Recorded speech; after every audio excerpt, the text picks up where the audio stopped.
My name is Stephanie Spicer and I'm a Limey. In my last video, I went through the Lyme disease treatment cycle, which I'll repeat briefly here. 1. Kill bacteria. 2. Detox. And 3. Rest and replenish. I said I'd go into each one in more detail in later videos, so I'd like to start now with the last one, rest and replenish. The reason I'm starting from the end is because if someone is very sick, their body might not be able to handle any more toxicity, which is what they would get if they started by directly killing bacteria. I myself did about 6 months of detox before starting bactericidal treatments, and I think for me that was the right decision. Though each person will be different, and health decisions should be taken with care and consideration for the individual. As I say in all the videos, I'm not a doctor or a medical professional, so anything I say shouldn't be taken as medical advice. I'm just sharing what has worked for me, one Limey to another. So let's start from the bottom of the list and work up from there. This really isn't complicated. There are 7 simple things that we all know are good for us and that we should do regularly.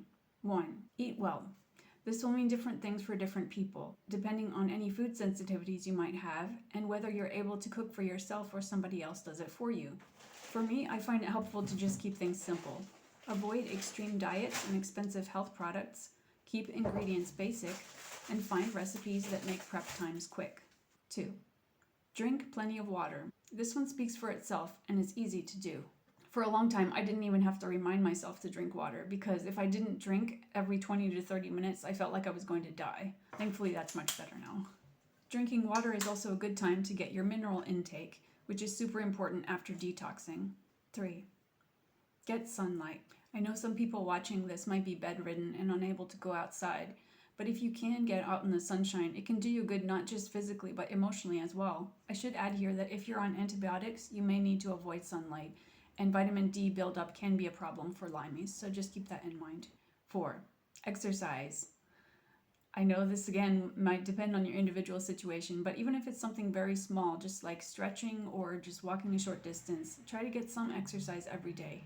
Number 5. Rest. Most of us Limeys already rest a lot because we have to. It takes a lot of energy to fight a disease, and it's normal to feel tired and okay to give yourself a break. If you don't already, try to get 8 hours of sleep per night on a regular schedule. 6.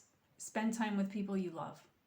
Having a chronic illness can be very lonely, but spending time with people can also be exhausting. Whether it's online or in person, try connecting with people who you feel happy and comfortable with, who don't stress you out, and who share common interests. We as humans need human connection, and as Limeys we may need to try particularly hard to make that happen. 7. Take care of your soul and your spirit. Again, this will mean different things for different people, but for me it means reading my Bible every day, connecting with church online on Sundays, working on my art, spending time in nature, and listening to stories. These points are the basic backbone of a healthy lifestyle, but having Lyme disease can make it difficult to do most or even some or even any of them in a day. But if we don't work on maintaining these bottom line aspects of our lives, our bodies won't be in a place to handle treatment or processing out toxins. And it's an ongoing process. It won't all happen at once. What's one area where you could start improving today?